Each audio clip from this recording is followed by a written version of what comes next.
All right, and welcome to Infinite Sports. I'm Kenneth Gruenfelder along with Ben Upson. Obviously, I said this, if you're watching this, I said this on our radio show. I said, we're not going to be done making videos, making content. We're still going to be doing things. So basically, tonight, we're going to be talking about, well, we're going to recap week 18 for a little bit, talk about some of the better games from week 18. And then we're going to get into the playoffs and talk about the games for this weekend. So, Ben, thank you for joining me. How are you doing on this fine evening? Kenny, doing great. Great to be back with you once again. Post Quinnipiac now, it's going to be a little I'm actually podcast wearing a format. Quinnipiac shirt. Well, So, look at that. See, he's yeah, still sporting of the course. Piat cats, as Yeah, of we course. like to joke all the time. But Yeah.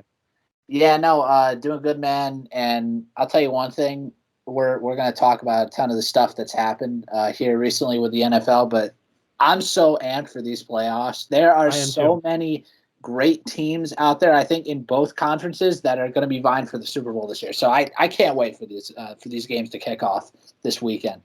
Absolutely. And also, let's not forget when we did our Super Bowl picks, didn't look good at some points during the year, but right now they are still intact. The teams that we picked are still well, they made the playoffs. So who knows? We might see them, we might not. Honestly, I'm hoping we don't. I'm hoping we see something different, but we'll see what happens. So, like I said, we're going to go through week 18 first. Just talk about not really the games that didn't matter. We don't want to talk about them like the Giants. Like you're not going to hear us talk about them because we've done that enough on our show. We'll get to them at a later time. Maybe do a Giants show, but this is going to be about the teams that actually matter. So I guess what we'll do is we'll talk about what happened in the AFC and how the final seeds got finalized, and then we'll talk about the NFC and how the final seeds there got finalized. So we'll start off with the AFC. So obviously there were still a couple of spots up for grabs. It looked like going into this final week of the season, it looked like the Indianapolis Colts. It was going to be a slam dunk for them to make it. All they had to do was beat Jacksonville to make the playoffs, and that basically would have been it. Um, and then you also had the Pittsburgh Steelers and the Baltimore Ravens, where if the Colts did lose, then one of those teams would slide into the playoff spot. And as long as the Sunday night game between the Chargers and the Raiders did not end in a tie, one of those teams, Raiders, Ravens, or the Steelers, would make the playoffs along with the Colts loss. So I think myself and you, Ben, we both said, the Colts are definitely going to win this game. There's no way they're not going to. Although the Colts had not won in Jacksonville since 2014. And that streak continued. The Colts lost 26-11 over Jacksonville, and I couldn't believe it. I really could not believe it. Early on, I could tell that something was wrong. The Colts defense just didn't show up. They couldn't run the football. Jonathan Taylor had under 100 yards rushing. Carson Wentz was terrible. They just collapsed. And it's definitely a disappointment because I had this team winning the division. I felt like this team was a complete team. I felt like Carson Wentz coming in with a great offensive line, probably the best offensive line in football, arguably, with Jonathan Taylor, who ended up being pretty much the best running back in football this year. Michael Pittman, he emerged as a nice receiver for them this year. You have the defense, which was top in turnovers and takeaways this year. Well, that basically means the same thing, but you know what I mean. I just felt like the Colts, this was their year to really, do something. Because obviously, last year they made it to the wild card round with Philip Rivers at quarterback. And, they played a tough game against Buffalo. They played really well in that game. They fell a little bit short. But you thought with Carson Wentz, a more athletic quarterback, he was going to come in and they were going to do some damage because this was a team I think nobody wanted to play in the playoffs. And Rich Eisen said it best. They went from a team that nobody wanted to face in the playoffs to a team that nobody is going to see in the playoffs. They are eliminated, and I couldn't believe it. I was a guy again. I was a guy that really was on the Colts bandwagon. I really felt like this was their year to do something. I felt like they were going to give a lot of teams in the AFC a hard time, teams that can't stop the run, because there are definitely defenses in these playoffs that cannot stop the run. And there are some better running backs in the playoffs this year. You got Joe Mixon, Derrick Henry's going to come back. So, you thought with Jonathan Taylor, you were going to give some of these teams a hard time, and the Colts are not there, and this season was definitely a failure. And it seems like they're not going to be committed to Carson Wentz going into next year. So I don't know, at least early on as of right now, from the stuff that I've heard. So I don't know. We'll see what happens. But Ben, I want to get your thoughts on the Colts. What were your thoughts on what transpired on Sunday? Well, there's only one way to look at this, and it's simply put, embarrassing. I mean, there was so much on the line for the Colts going into this final week, and all they had to do was simply win the game. They were in the playoffs, and they were most likely going to be the 5 or the 6. Of course, they could have potentially fallen down to the 7, but a lot of would have had to happen in order for that. So, I mean, you think about what could have been. The Colts could be, sitting right there in the number 6 seed today, being ready to go face off with the Bills this weekend. And instead, it's the Patriots who are occupying that 6 seed. But that doesn't matter now, really. Just simply put, the Colts were stunned in Sunday once again in Jacksonville. I mean, we joked about when Aaron Rodgers and had to go down to Jacksonville way back in week 1 Yep. when the Saints decided, you know what, we're going to play this game in Jacksonville because of the hurricane. And, That worked out for them. There are just stadiums where a specific quarterback or a team just struggles. And for the Colts, TIAA Bank Field in Jacksonville. That's what it is. That has been their place where they just cannot win a football game. Yeah. You said it. Since 2014, they haven't won a single divisional game down there against the Jaguars. It's really embarrassing. And Sunday's loss really puts more emphasis on it because with all the stuff that was at stake. Kenny, I want you to let this sink in, okay? So this was a couple firsts for Jacksonville over the weekend. Their first win since November 7th in that hideous game against Buffalo, which they somehow won 9-6. There wasn't a single touchdown scored. So it was the first win for them in 2 months. Trevor Lawrence had 3 touchdowns in week 1. Since then, he didn't get over a single touchdown per game. He was only averaging about, a touchdown per game. And this past weekend was the only time that he threw 2 touchdowns this season. So the fact that even happens is an embarrassment. Not to mention, the Jaguars just lost by 40 to the Patriots last week up in Foxborough. They've been getting slapped by opponents, I'll tell you that. Yep. And not to mention, they're the lowest scoring offense in the AFC to finish the regular season. So with everything that was on the line for the Colts, it's embarrassing. I mean, Carson Wentz goes in there and throws for under 200 yards. Jonathan Taylor gets stifled by the Jaguars defense. He doesn't even hit 80 yards in this game. And obviously the only touchdown score was that late pass to Michael Pittman with under 5 minutes left when the game was already over. I couldn't believe it that the Jaguars defense played so well, with literally nothing on the line. And I think the more ironic thing in all of this, obviously we'll mention it, I think, later on in our NFC segment, but the Jaguars still get the number 1 pick, even with the win, because the Detroit Lions also beat the Green Bay Packers on the other side. So, it's a bit of a win-win for the Jaguars. They knock one of their division rivals out of the playoffs, and they still retain the number 1 draft pick going into next year. So, you know what? All in all, not a bad way to end what was a dreadful season for this team. But if you're the Colts, you got to really think about what just happened. Because after they beat the Cardinals on Christmas night, I was really set on this team. I was too. Winning that game outright, no less. And the fact that they went from a quality win like that to falling completely out of the playoff picture at 9-8, and obviously now the uncertainty with the Colts GM saying that they might not be committed to Carson Wentz going forward. It's a tricky situation right now, and really just absolutely embarrassing. The Colts get a big fat F from me for what happened in Jacksonville this past weekend. I agree with that.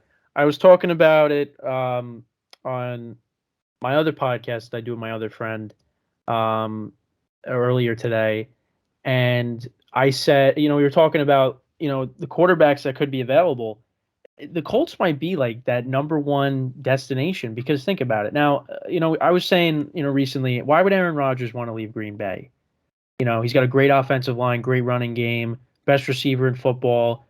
Defense is pretty good, I would say. They're getting some of their best players back for the playoffs. It's like, why would you want to leave there to go to, like if you went to the Steelers who don't have a good O line, like a lot of these teams have flaws. Indianapolis, I think, is really just a quarterback away. They have a great offensive line. They have arguably the best running back in football, at least for this year. You got some wide receivers there with Michael Pittman. I think they definitely should bring another wide receiver in as well. I mean, hey, if Devontae Adams went with Rodgers to Indianapolis, there you go. There's your problem. It's solved. And then you got a defense that was top in, getting the football back, creating turnovers. So I feel like this could definitely be an attractive destination for guys like Aaron Rodgers and like Russell Wilson. Because imagine Russell Wilson, who's been playing behind a bad O-line for most of his career, if he got to go there, I mean, he would excel. So it's definitely an appealing place to go. I think if the Colts have the opportunity to get one of those guys, I think they should definitely take a chance on it. But if they can't, I think you probably stick with Carson Wentz for at least another year. And not to say that Wentz did bad this year. I thought, did pretty good this year. He showed flashes of, his old self in Philadelphia, the MVP season, or, he could have won MVP if he didn't get hurt. So it's not like Wentz was awful. It's just the way it ended was terrible. And I do think if they bring in another wide receiver, it definitely will make things better. Because I feel like outside of Michael Pittman, there's a lot of question marks. So it's a very disappointing end to the Colts season because I was with you. I didn't pick the Colts in that game in the spreads because I was trying to, catch up, in the spread pool. But I loved taking Indy, so that did hurt me. But when they won, I'm like, this team's going to make the playoffs. And then they lost to the Raiders, and then they fell apart against Jacksonville. So now they're on the outside looking in, and now it's on to next year. Right, and you mentioned it too. That's the frustrating part about this team. All the key components that they actually do have. I mean, they had a great resume, really, overall on the season. I think they picked up a big road win in San Francisco back in October. Yep. The blowout in Buffalo was the one that stood out. Of course, when Jonathan Taylor had, I think it was 5 touchdowns. Yep, in that 5 game. touchdowns. Yep. And I mean, obviously they lost a close one against the Bucs at home right after Thanksgiving. And I think the one thing that definitely hurt them a lot, if they got one of those games against the Titans, that would have made the difference. The overtime loss at home that they blew away that lead. Yeah, they had a 14-point lead. Yep. I think they had a 14-point. I don't know if they did, but they had a 14-point lead twice. I might be wrong on that. But I think you're right. But still, it's just so frustrating. Yeah. And Wentz threw that bad interception where he just kind of just threw it up for grabs when they were at the goal line, their own goal line, and the Titans player basically just caught it in the end zone for a touchdown. Yeah, right. And like I said, it's just a real shame because this Colts team had a ton of potential. And if they were the ones going up to Buffalo potentially this weekend, I'd be giving them a great chance to win again. Definitely. Just because they really do have key components. But they just really swung and missed on a golden opportunity to get into the playoff picture. And just complete chaos. This is why we always say every week, you never know what's going to happen in this league. It's unbelievable, the drama that builds throughout. And then once the games happen, it happens. Yep. So here we are. The Indianapolis Colts are out of the playoffs. So a real shame for what was honestly pretty good season up until a couple weeks ago. Yeah, definitely. So now with the Colts losing, that opened the door for the Pittsburgh Steelers and the Baltimore Ravens. Now, I mean, all year, even when we were watching football, where we were watching football this year, we were all saying the Steelers are awful. How are they winning games? And they found a way to win this game against the Ravens, which there was no Lamar Jackson. Obviously, a ton of injuries. The Ravens just kind of fell apart at the end with all the injuries, especially on defense too. Tyler Huntley made the start. Not a bad backup. Definitely one of the better backups in the NFL. And the Steelers found a way to get a win 16-13. And, that put them in a position to possibly make the playoffs as long as the Sunday night game didn't tie. And we'll get into that in a little bit. But I don't know how this team made the playoffs. When they got blown out by the Bengals in Cincinnati, I was like, it's over. They're done. There's no way they're making the playoffs. But then I think this was after that blowout loss to Cincinnati. Then they won against the Ravens in Pittsburgh. They also beat the Titans, who are the 1 seed in Pittsburgh. And then they beat the Browns at home. That was Ben's final home start. And then they go into Baltimore. And the one problem with the Steelers was they just were not a good road team this year. Now they did win this game on the road, but they got blown out by the Bengals. They got blown out by the Chiefs, where they're going to be playing on Sunday. They were just not a good road team this year. But like I said, they did get the win when it mattered most this past week. But their home record was still pretty good. But it's not like they were putting up a bunch of points. I mean, they almost lost to Geno Smith at home when he started for Seattle. So I really don't know how this team is in the playoffs, but they found a way, and we'll see what happens. I mean, their quarterback says they have no chance, but we'll see what happens.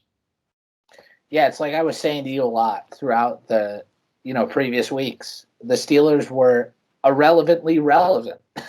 Yeah. Simply put. And I mean, I obviously a little bit of aid with the extra wild card spot that we have now in the NFL since they snuck into the number 7 spot. But yeah, clearly it's very odd in some ways how this team even got here. But it's really how they finished down the stretch that made all the difference. And we're going to keep looking back, I think, on that big home win against the Titans, which was just before Christmas. And then, you win at home again against the Browns on Monday night, which, we thought, well, that's it for Big Ben at Heinz Field. And it probably is because let's be real.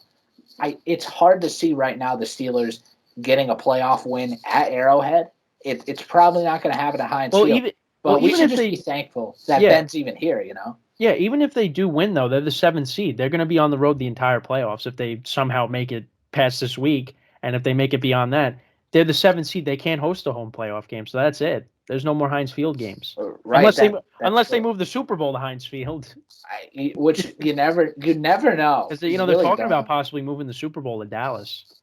Right, with everything that's going on with COVID. And by the way, Super Bowl is a month from today at the time of recording this. But that's unbelievable. I can't believe that. We'll definitely have a show for that. Oh, yeah, without a doubt. No, but see, this past the finale in Baltimore this past weekend, I give Ben credit because you know what? He was actually making plays. He went 30 for 44 actually with 244 and a touchdown. I mean, that's really not too bad for a 39-year-old who. But it was definitely an ugly 244. Oh, it was. And it was very ugly. It's not fun in some ways to watch Ben because he's obviously old. His arm is worn out. He can't throw the ball more than 10 yards. I mean, some of the time, unless the receiver's open downfield. Well, he did throw that deep pass that was in double coverage and it got picked off. I don't know what he was doing on that. Right, and that's what's going to be the key against the Chiefs coming into that matchup too. But really, just unbelievable that game in Baltimore. It goes to overtime, and you're thinking, oh well, great. Well, all it's going to take is a Tucker kick. Tucker, obviously tied the game with a minute 12 left in regulation, and Pitt was not able to make something out of it to try and win it in regulation. So they had to go to overtime, and of course, it all came down to holding the Ravens off because they punted the ball away after getting a couple first downs, and then the Steelers just really salted away the clock with a really efficient drive, 15 plays, 65 yards, and it capped off with a Chris Boswell kick. And by then, they already knew the result in Jacksonville, so they didn't even have to wait.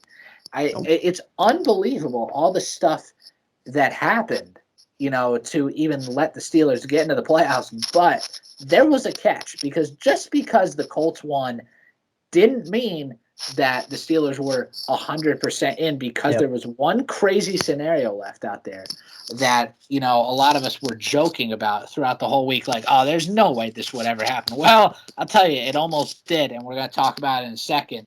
It was the Sunday night game. Yeah, I tried to tease it, but I kept saying, "Oh, the Steelers are in the playoffs." So, I mean, if you didn't listen, if you didn't watch the Sunday night game and you're a football fan, I don't know what you were doing. Mike Tomlin apparently said he dozed off before the game even finished. It sounds like me with Super Bowl 51. Yeah. So, um, oh man, I can't believe that game was. I mean, going on 5 years ago. I mean, it's just crazy how fast time flies. But yeah. So this game was probably one of the best games I think I've ever watched. And it concluded one of the best football Sundays I think ever, honestly, because there was just so many games that well, not so many, but there was a couple where you're like, wow, that was an incredible finish, and one of them was in the NFC, and we'll get into that in a little bit. But I mean, that was as best as you can get. I mean, I thought, Chargers being down by 14 with like, a little bit under 8 minutes left, I thought this game's probably over. But Justin Herbert was unbelievable. If you had no idea who Justin Herbert was, you definitely knew who he was after this game because he was unbelievable in this game. The Chargers defense did not play well in this game, but and also some questionable coaching decisions, and we'll talk about that too. He just kept converting these fourth downs. And I've said it a couple times now. It's not like they were 4th and 1, 4th and 2, 4th and 3. These were 4th and 10. He got the touchdown, the first touchdown they got, which made it 29-22 because then they went for two and got it. That was on a 4th and 21. And Herbert throws a touchdown pass to Josh Palmer. Then they get it back. They almost recovered a fumble because Derek Carr fumbled. And I thought the Chargers had the ball. I'm like, here we go. But then they had to kick it off. And Herbert went down the field, converted on fourth downs, got into the red zone. And as time's expiring, gets the touchdown to, I think it was Mike Williams. That was then they had to kick the extra point, obviously, but they got it. And that sent the game into overtime. And I'm sitting there going, this game could end in a tie. And as the game is getting closer and closer to ending, the Raiders, they were saying it. They were going for the tie, and then Brandon Staley calls that timeout with 38 seconds left. The Raiders get a first down. They get into field goal range, and Carlson kicks the game-winning field goal as time's expiring. I mean, unbelievable. And the people to blame, defense for the Chargers and Brandon Staley. Brandon Staley went for it on fourth down, I think it was 4th and 1, when it was 17-14, and Eckler got stuffed. And they are lucky that the Chargers only got 3 points out of it. Or was it 20? It might have been 20-14. It was either 20-14 or 17-14, whatever it was. But the Raiders got 3 points out of it. So they were fortunate because if the Raiders score a touchdown there, I mean the game is going to be over. Then the Chargers can't come back because they're going to run out of time. So, and I think you love aggressive play calling as I do too. But sometimes there's a certain point where being too aggressive. And there were often times this year where Brandon Staley was just too aggressive, and it costed him 2 games. It costed him the game against the Chiefs where he just did not want to kick a field goal. Even when they were at the 1 yard line, he would go for the touchdown and they wouldn't get it. And that's why the Chiefs beat them. And if the Chargers win that game, we might be saying, hey, Chargers are division champs. But that's not the case. And then you go for fourth down again, and the Raiders get points out of that. Now, again, it didn't kill them because it ended up going into overtime. But then you end up calling the timeout. You let the clock wind down. That's it. The game's over. You're both going to the playoffs. And you could even see Justin Herbert said it on the sidelines. I never wanted the tie so bad. And you let the Raiders get in the field goal range, and Daniel Carlson kicks the game-winning field goal. And Daniel Carlson actually has never missed a kick in that stadium, in their new stadium. So, and it's really disappointing because Justin Herbert was unbelievable this year. Had a great season. They put an offensive line around him to protect him. He was unbelievable this year. The turnovers were a little bit of a problem, and they did have some stinkers, against the Broncos in Denver and against the Texans. I don't know what happened in that game. Obviously, they're missing some guys due to COVID. Eckler didn't play in that game, but still, it's the Texans. You got to win that game. So just a lot of bad losses and just over coaching, over aggressive, and just the defense just was not that good this year. I think what's really was the downfall of this team. Now, as for the Raiders, I mean, good for them. I mean, everything that they went through this year, they kept it together. Derek Carr is, a pretty good quarterback. in this league. Now, he's not one of the top guys, but I would say he's definitely a borderline top 10 quarterback in the NFL, or at least close to it. So the Raiders, maybe they are another team like the Steelers that shouldn't be in it, but you know what? They kept it together and they're in it, and anything can happen. So that was an incredible game. It's just unfortunate we're not going to see Herbert in the playoffs, because we could have saw Justin Herbert and Josh Allen in the playoffs and in the first round, but we're not going to see that. Unfortunately, they gotta fix up this defense, and Brandon Staley's got to be a little bit, got to pull it back a little bit with the aggressiveness, because it definitely costed his team games. Yeah, Brandon Staley, time and time again, was way too aggressive in certain scenarios throughout the year, and it came to a height in Vegas on Sunday, and we saw it with that 4th and 2, go for it at your own 18-yard line. And I understand analytics are becoming a massive part, not just in baseball like we see it more often, but sports as a whole. It really is starting to make an impact in a lot of sports these days. And Brendan Staley just has it in his blood, go for it, go for it. Just don't even hesitate and think about it on 4th down. But there's a line that has to be drawn, and that's one of those scenarios. You cannot be going for it way back in your own territory when you're down by 3 points. And you should just punt it away. Try and keep this game close. Let your defense go back out there and try and work at it. And they were fortunate that the Raiders were only able to, manage a field goal after that to go up by 6. But that was a big part of why they lost this game. Kenny's right. The defense was not good at all in this game. They let Vegas put up a ton of points, something that they were not used to doing in recent games, because, but before that, in their previous 5 games, there was only one time that they had eclipsed 20 points, and that was in Indianapolis. Otherwise, it was 9 against Kansas City in that road blowout, 16 at the Browns, who were without so many guys due to COVID, 17 against the Broncos, against a defensive unit that isn't fantastic, but is really the highlight of the Broncos. And then, like I said, the 23 points against the Colts. So this team scored their most points since Thanksgiving in Dallas in this final game, and an all-time thriller, like Kenny was saying. That's one of the greatest regular season games that I've ever watched. It was. And if this game somehow did end in a tie, oh my goodness, Pittsburgh fans would have gone mental, because it would have meant that the Chargers and the Raiders both get in the playoffs, and the Steelers would be the ones sitting on the sidelines. But instead, that Carlson kick was good at the end.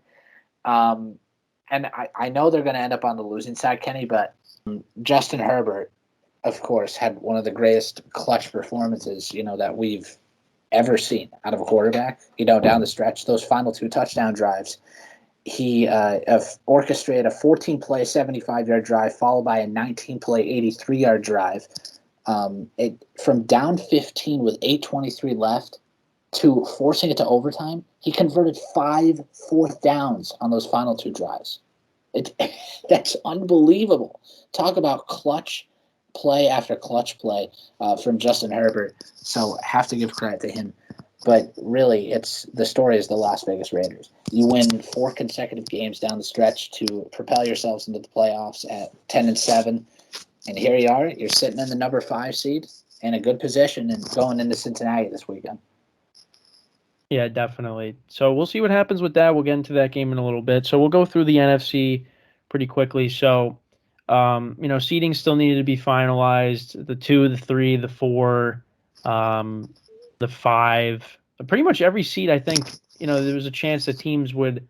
I mean, the division winners were pretty much set. It was just more of like, where is everyone going to be put?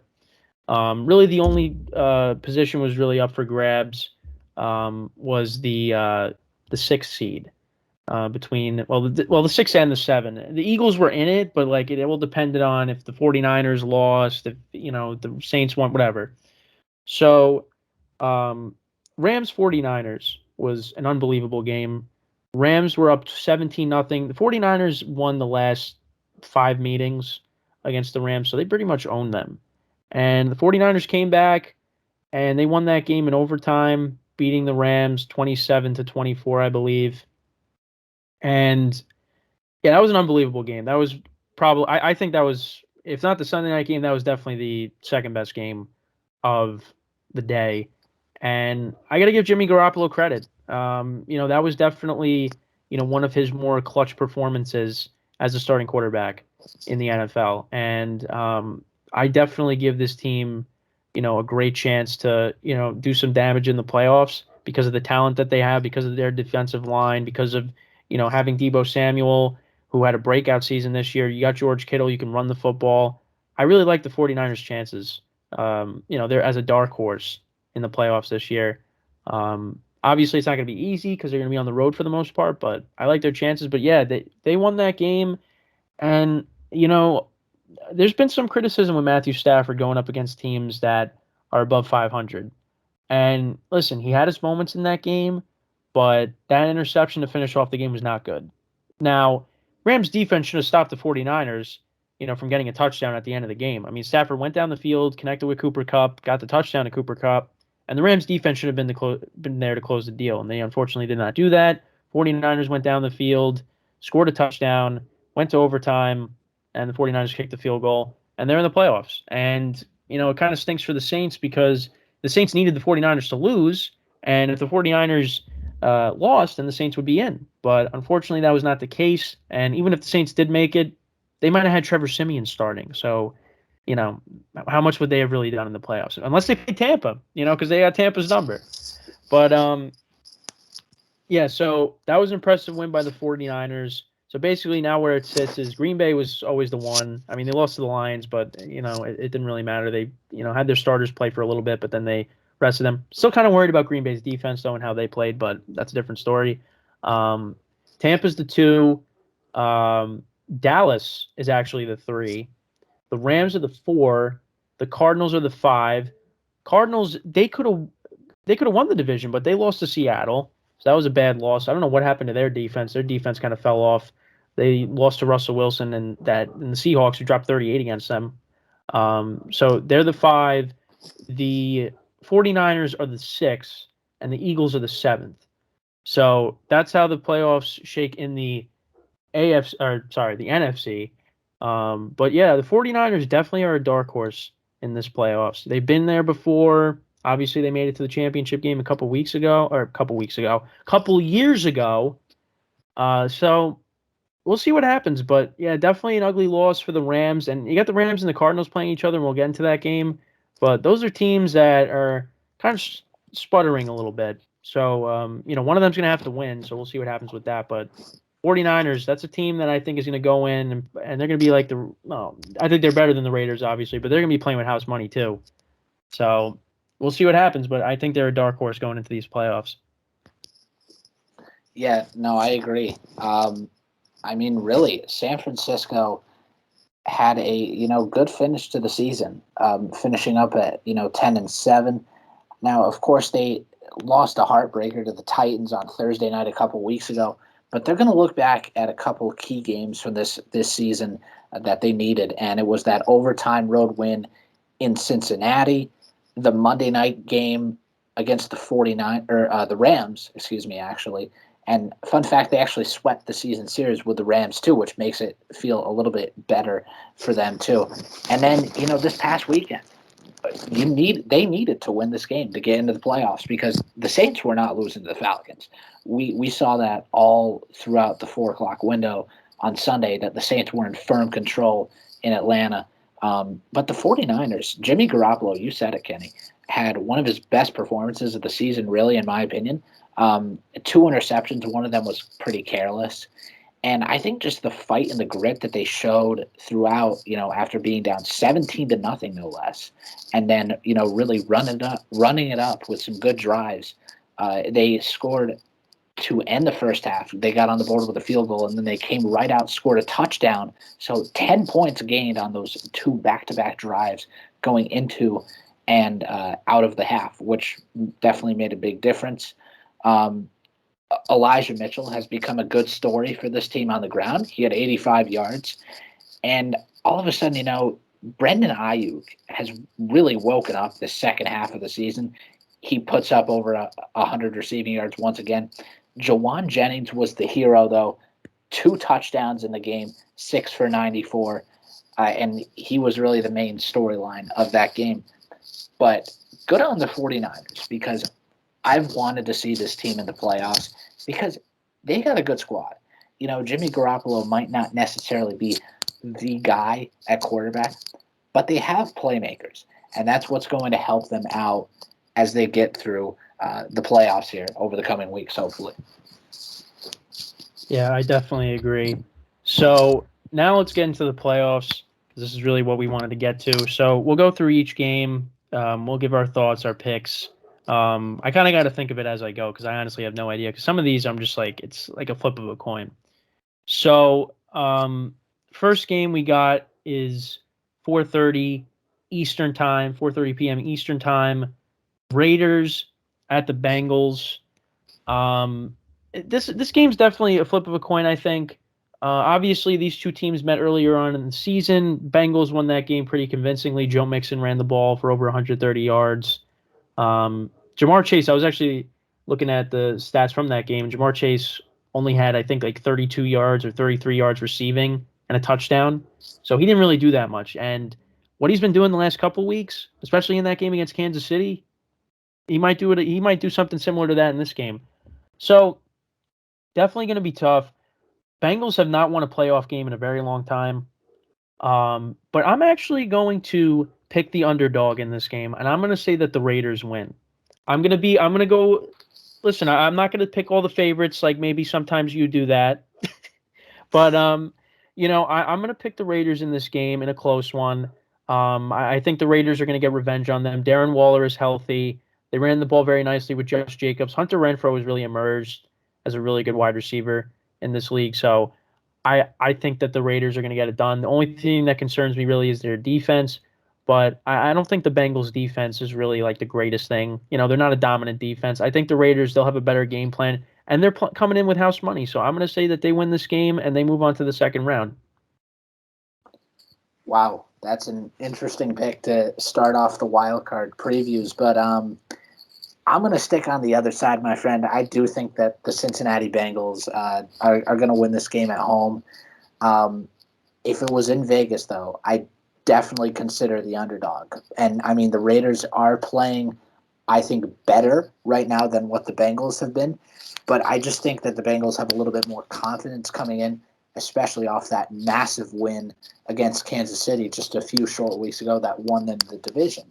But this is an even matchup. It is. And like I said, Rick Bisaccia has done a fantastic job coaching the Raiders to the playoffs when nobody gave them a chance after Gruden, had to step down, of course, due to the whole thing with the emails in Washington and whatever. Nobody thought they'd be here, and here they are. Of course, though, Joe Burrow and Jamar Chase has been the talk throughout most of the season. Jamar Chase had one of the best receiving performances of the season against the Chiefs when he put up 266 with it was either 2 or 3 touchdowns. I'm not 100% sure, but it was three touchdowns. It was 3 touchdowns. Okay, and really, I think that's how the Bengals are going to get it done in this game. Both defensive units are subpar, so this is definitely going to be a higher scoring game. I do like the Bengals to win this one, though, just because I favor their offense a little bit more than the Raiders. But stay in your seats, folks, because this is going to be a great opening game to start on Saturday. Definitely looking forward to seeing this play out. Yeah, I agree too. But knowing our luck and knowing how we predict things, it'll be a blowout, and then you can forget everything we said. But yeah, I think it is an even matchup. The one thing I worry about is Derek Carr does have a tendency to turn the ball over. Same thing with Joe Burrow. And I just feel like because of this, this long-lasting playoff drought for the Bengals, I feel like that's still going to loom large in this game. And I just feel like something crazy is going to happen. And I don't know. We'll see what happens. And Derek Carr, listen, he had a chance to play in the playoffs a couple years ago in 2016 when he was an MVP candidate, and then he broke his leg, and Connor Cook had to start for him in the playoffs against Brock Osweiler and the Houston Texans. So, now this is Derek Carr's first playoff start. So we'll see what happens with that. So now let's get into the second Saturday game and the final game of the day, and that is a rematch of a couple weeks ago, and it's going to be the third game that these teams play against each other this year, and that is the Bills and the Patriots. So the Patriots won that infamous game back in, I think it was back in early or late November when the wind was whipping. It was like 40, 50 mile an hour winds, whatever it was, and it was a crazy game. Mac Jones only threw the ball 3 times, and the Patriots won that game 14-10, and that was behind Damian Harris's great game, Ramondre Stevenson running the ball, and they ran the ball effectively in that game, and the Bills really just couldn't get anything going offensively. Then they played a couple weeks ago in Foxborough. Bills got the better of the two teams, winning I think 33-21 was the final score. Mac Jones really didn't play that well. Damian Harris had 3 rushing touchdowns in that game, so he had all their points. Josh Allen was a lot better in that game, passing for over 300 yards. Stephon Diggs had a touchdown, so the Bills looked a lot better in that game. So now we go back to Buffalo for this game because the Bills won the division. This game is going to be very tough, and it could go either way. But I don't know. I think I'm going to stay with that underdog mentality. I'm going to say the Patriots win this game. I don't know how they're going to do it. I think the Bills are the better team. The Bills have been running the ball a lot better. They finally found a running game with a running back because Josh Allen, for the longest time this year, was their best running back. And they just, were trying with Matt Breida and Zach Moss and Singletary. Now they're running the ball with Singletary effectively. So the Bills have looked a lot better as of late. But you know what? This is Bill Belichick in January. And I'm going to say this defense is going to show up. Hasn't been playing its best football as of late. But I feel like because this is a playoff game, I feel like this running game is going to do well with Damian Harris, with Stevenson. I feel like the defense is going to keep them in the game. And listen, Mac Jones is going to have to make some plays. It's a playoff game. This is not a regular season game anymore. This is a playoff. You got to make some plays. So I think it's going to be a low-scoring game, but I'm going to say the Patriots slightly edge the Bills in this game. If not, it is what it is. But I'm going to keep that underdog mentality. I'm going to say that the Patriots win this game, and they move on to the second round. Yeah, Saturday night up in Buffalo, the temperature projection is 7 degrees. 7. It's going to be another. Now, did they say anything about the wind? That's a great question because, of course, what we saw last time was a windy Monday night game between these two. It's going to be light winds, 10 miles an hour. All right. Okay. So definitely much better. Just going to be a really cold night up in Buffalo. And, of course, both these teams are used to playing in cold weather. Yep. But Kenny brings up a fantastic point. Even though the Bills have seemed to find a little bit more success with the running game, Devin Singletary has had a couple touchdowns the last couple of weeks. The Patriots, yes, they definitely have struggled down the stretch. They've lost, 3 out of their last 4 games. But I'll tell you what. Bill Belichick in January. He's spot on with that point that he made. The Patriots are a different breed when it comes, to the playoffs. And sure, this is going to be the first dose of, playoff experience for Mac Jones. But, between Damian Harris and Ramondre Stevenson, who have been a fantastic running back duo this season, and like I said, it's a division rival in the playoffs. And there's nothing more that I think the Patriots want than picking up a win against a big division rival in the playoffs. And this is a perfect opportunity to do that. Yes, I had the Bills going to the Super Bowl, preseason. But I think that's in limbo. It definitely is right now. I do not feel confident in taking Buffalo this weekend, which is why I'm going to take New England. I think they're going to be more prepared, this time coming off of a big loss in, Foxborough, which ultimately cost them the division. This is the chance for the Patriots to come back with a vengeance and say, hey, you know what? You guys might have won the division, but we can take it back from you in the playoffs. And that's what they're hoping to do this weekend. I think the Patriots are going to win this game. This is my one dog pick on Saturday. I think the Patriots I'll edge them out over the Bills for this matchup. Absolutely. All right, so there you go. So those are our thoughts on the two Saturday games. So now we're going to move on to the Sunday games. So the first game of the day is 1 o'clock p.m. Eastern time, and that is the Philadelphia Eagles taking on the Tampa Bay Buccaneers in Tampa. Now these two teams met, I think, back in I want to say Week 6 in Philadelphia, and the Bucs won that game 28-22. It was a blowout, but then the Eagles made things interesting, and it was funny because when we were watching that game at our friend's house, at our friend Justin's house, Justin said, don't be surprised if the Eagles go for two and mess up the spread. And that's exactly what happened. And the Eagles got a backdoor cover out of that. So that was pretty aggravating. So hopefully that doesn't happen in this game. But you know what? I feel like the Eagles, they could keep this game close. Tampa's defense obviously hasn't been as stout as it was last year. They are getting some guys back for this game. I think Levante David is designated to come off of IR, so I think he's going to play in this game. So that's a huge piece that they're going to get back. But I like Tampa in this game. I don't think obviously everything that happened with AB, Chris Godwin being out, I don't think it really matters. I think that Tom Brady is going to come in, win this game, and move on to the next round. I feel like it's as simple as that. I think it will be close because I do respect Jalen Hurts, and I think that he can keep the game close. Obviously, I think Jalen Hurts is going to have to throw the football a lot more than he has, because obviously, even look at it from a fantasy perspective too. I mean, most of his points come off of rushing yards. He's not really throwing the ball for 300 plus yards like a Tom Brady, an Aaron Rodgers, or a Patrick Mahomes who are in the playoffs. So, I think it's definitely going to be tough. The Eagles do love to run the football, and the Bucs are really good against the run. So that's definitely going to be an interesting matchup. But I'm going to say the Bucs win this game. I can't see them losing to the Eagles. But I got to give the Eagles credit. Not a lot of people, including us, we thought the Eagles were going to be, at the bottom in the NFL, and they're here and they're in the playoffs. So they definitely have a chance in this game. They've played Tom Brady before in a big playoff game. So, we'll see what happens, but I think Tampa wins this game. So I'm picking the Bucs here, and Brady moves on. Yeah, I'm gonna have to agree with that, Kenny. Yeah, as much as I do like the Eagles with their run game, the Bucs' run defense is among the best in the league, and that's what's definitely going to perhaps limit the Eagles if they can't resort to the run game.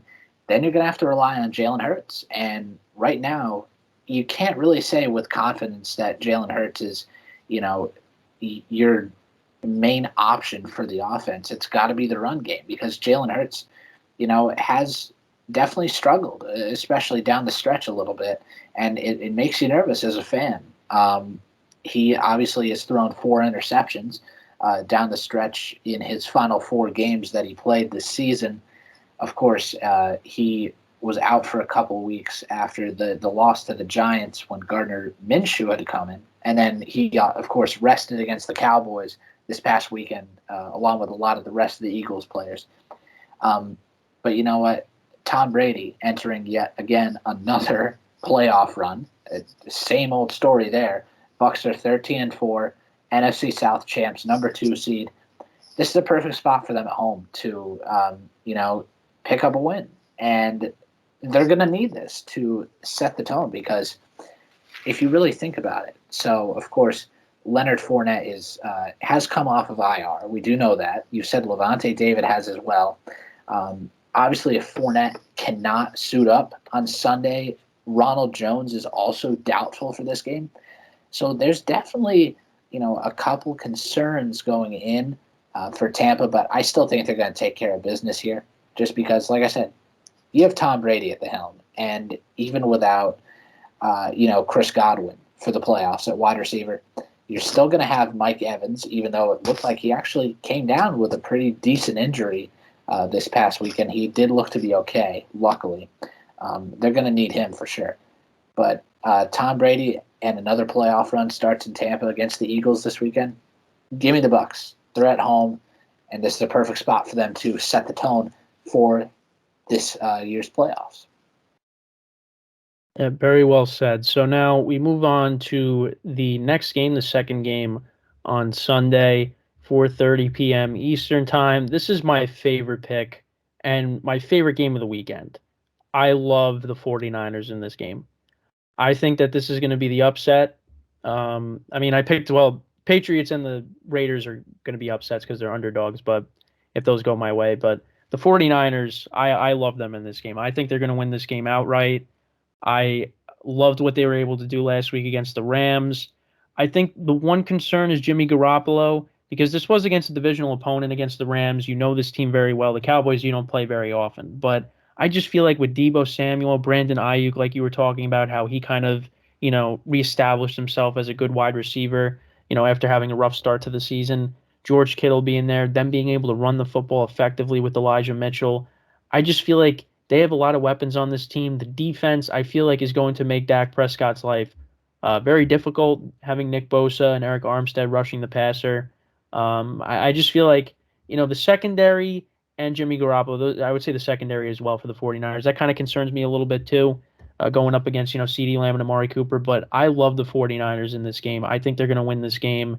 And it's gonna be kind of scary because if they move on, they're going to be going to Lambeau to take on Aaron Rodgers. And we remember the last time the 49ers played the Packers in the playoffs. They're not going to have to deal with Raheem Mostert this time, but definitely going to be something that I'm going to be a little bit nervous of. But I want them to beat Dallas so badly, and I really like them this week. I think they're going to win.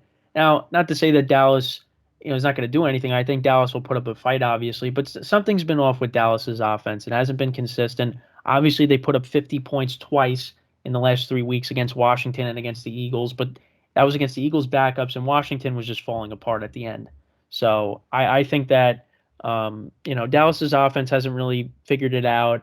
I feel like the 49ers to me, I think are the better team in my opinion. I feel like you look at the Cowboys schedule, they really haven't you know they haven't played every opponent you look at, they haven't, as my dog is barking her head off, they haven't played that underdog. See, there you go. You really it was kind of a bad joke, but anyways, you look at Dallas' schedule, you look at that and you're saying, who did they actually beat? you know? So I just think the 49ers are a better team here, and I'm going to say that they win this game. Well, you and I are thinking alike once again, Kenny. I also have the 49ers winning this game. Um, you know what? Like we were just alluding to earlier, Jimmy Garoppolo had one of the more clutch performances of the season out in LA on Sunday. And I think just once you get to the playoffs in general, like you said, the 49ers have been here before. They were just in the Super Bowl, 2 years ago, which is hard to believe. And they still are retaining a lot of those players that, went to that Super Bowl. And they have playmakers. I'm going to keep saying it until, they lose a game in the playoffs. They have playmakers. They really do. Between Debo Samuel, who has been having a career year, Brandon Ayuk has come alive at the right time in the second half of the season.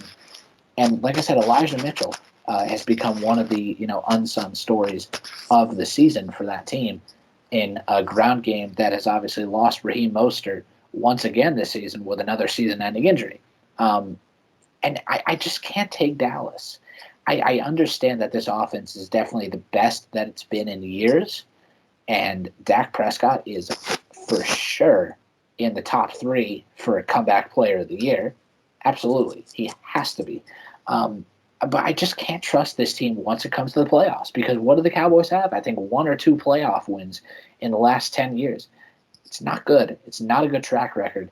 And I just think that, it's great too, because this is a rivalry that was really, classic back in the 70s and the 80s. Of course, the catch is the most memorable between these two teams, but I'm going to side with the 49ers because, like I said, I just can't trust the Cowboys in the playoffs. I think the 49ers are out to, make some noise this year. So I'll side with San Fran on the road. All right, so we're on the same page there. Yeah, so my dog was just barking her head off for whatever reason. So I was trying to persevere through it, but it is what it is. So now let's get into the final game on Sunday. I'm going to be pretty quick with this one. We got the Chiefs and the Steelers. these two teams met a couple weeks ago. The Chiefs won 36-10.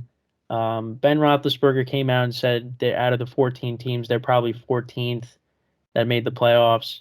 And he basically said, well, he straight up said, we have no chance. So, listen, I'm going to be rooting for the Steelers just because that's my dad's team. But I do like Mahomes. So if Mahomes goes on, like, I want to see a Mahomes Rodgers Super Bowl. That's what I ultimately want to see. But, I'm going to be rooting for the Steelers. Whatever happens, happens. But I just think the Steelers are not going to win this game. I just, it could. Now, listen, crazier things have happened, but watching that offense operate all year was terrible. And them getting embarrassed by the Chiefs a couple weeks ago, I don't. Can the Steelers make it closer this time around? They definitely could. They're a 12.5 point underdog, at least in our spread pool, or at least in one of my spread pools that I'm doing, that carried over to the playoffs. So, I mean, who knows? I mean, the Steelers a couple years ago, 2016, they went to Arrowhead. They didn't score a touchdown. They kicked 6 field goals. Chris Boswell kicked 6 field goals, and the Steelers won that game 18-16. Now that was with Le'Veon Bell, Antonio Brown, but still, I mean, you went into Arrowhead, hostile environment, and you won that game. So you could definitely win. I mean, a couple of plays can go your way if your defense can just stop the run and maybe just keep it close. Now, what was crazy is in the last game that they played a couple weeks ago, Tyreek Hill was held to 19 receiving yards, and Travis Kelce did not play in that game. So you would think, oh, the Steelers maybe kept it close. No. So who knows what's going to happen now when you have Kelce and Tyreek Hill maybe getting over 100 yards? I don't know. I just really don't see the Steelers winning this game. I mean, they could. You never know, but I don't see it. I think the Chiefs win this game pretty easily and they move on. Yeah. Simply put, unfortunately, we've been talking about how Pittsburgh, we don't know how they got here. We're never going to know, but here they are, by a bit of luck and, a bit of clutch performances down the stretch that they were able to survive and persevere through. But yeah, the last time, of course, these two met, we know what happened. It was a one-sided game in favor of the Chiefs. I will say, I do like the Steelers to actually cover that 12.5 point spread. It's a big number for any playoff game when you see a double-digit spread. It really is, no matter who the opponents. But unfortunately, Ben and the offense isn't going to be able to, I think, consistently keep scoring because the Steelers' defense is going to get torched by this Chiefs offense, unfortunately. And I think that's going to be the reality of this game. One of the, worst defenses in terms of the playoff teams in the AFC, unfortunately, for their case. This is very well going to be, I think, unfortunately, Big Ben's final game. But at least he gets a chance, and he'll try and, will them to a win at Arrowhead as a double-digit dog, which would be amazing. That would be an amazing story, Kenny. I think we're all, rooting for him, of course, unless you're a Chiefs fan. But I will also take the Chiefs to win probably by about 10. I will give the Steelers the benefit of the doubt in the spread. But I'll take the Chiefs to move on to the divisional round. All right. I mean, and listen, if they win, they play the Titans. They beat the Titans. Now, I was at home. There was no Derrick Henry. But, they beat them. They beat the Bills in week 1. And we were having a lot of fun with that game because, we had like the upset pick of the week or whatever in the spreads. And I was like, yeah, I'm taking the Steelers. And they ended up winning that game outright, which was crazy. So, yeah, so we'll see what happens. Yeah, but yeah, I think the Chiefs win this game pretty easily, but we'll see. So now we get into the final game of Super Wildcard Weekend. They now move the game to Monday night. They had both, they had all 6 games, 3 on Saturday, 3 on Sunday. Now they're doing 2 on Saturday, 3 on Sunday, 1 on Monday, which, I mean, I guess it's okay, but I mean, I'd rather just have them all on the weekend, but whatever they decided to do. And let's not forget, quick thing, Cowboys 49ers is going to be on Nickelodeon as well. So, Ben, if you're going to be tuning into that at all? I'll be checking out a couple drives on the Nickelodeon broadcast. Yeah. Oh yeah. Last year we got Bears versus Saints, and that game was just a lot of stuff happened in that game. So hopefully the people that watch on Nickelodeon, it's better for them. But we'll see what happens with that. I'll definitely tune in. Well, they'll probably have stuff. They'll probably post stuff on YouTube, some of the highlights from the Nickelodeon broadcast. So, yeah, so that'll be interesting. So we get to the final game of Super Wildcard Weekend. Cardinals and the Rams. These two teams split the season series. Cardinals winning in LA the first time. I think it was 37-20, and then I think it was the same score in Arizona or close to it, and the Rams won that game. So now this is kind of the rubber match. Same thing like it is with the Bills Patriots. So this game's definitely going to be a great game. I think. Um, I don't think is DeAndre Hopkins playing in this game. I'm not too sure if he is or not. If he is, that's definitely good for them because they didn't have him the last time they played. Um, but I don't know if Chase Edmonds is playing in this game either. James Conner, has had a great season, so he'll be the lead running back for them if Chase Edmonds can't go. But if D Hop doesn't play in this game, it's definitely going to be a huge blow for this No, team. no, he's not going to be ready until potentially if the Cardinals, reach perhaps the NFC Championship. Yeah, So so we're going yeah, to be so waiting on already, D-Hop. yeah, so that's going to be tough. I I gotta go with the Rams in this game. I just feel like they're the better team. Matthew Stafford and Kyler Murray have definitely been shaky in recent weeks. But I think Stafford gets it done here, and they move on to the second round. Obviously, Cam Akers coming back. That's definitely a huge plus for them. OBJ getting into the end zone a lot as of late too. They finally, figured out how to use him. Cooper Cup's been unbelievable. I just feel like this team is the better team, and I'm going to say they get it done. They win here. And the Cardinals are out, and it's disappointing because the Cardinals, we were looking at them as possibly the best team in the NFL, and they have now fallen to a wild card team. So we'll see what happens. I think it'll be a good game, but I think the Rams, they win a close one here. I think the Rams, being at home in LA and being the healthier team overall, they should be the ones I think walking away with the win in this game. Of course, we know that the Cardinals steamrolled the Rams way back in, I believe it was week 4. And, this is the third time that these two teams will be meeting each other, this season. And, of course, so they swapped, of course. So the Rams won the game in Arizona 30-23 when they met back on Monday night about 4 weeks ago now. And then, like I said, that game back in October, Cardinals won that one 37-20 in LA. So they swapped at the venues.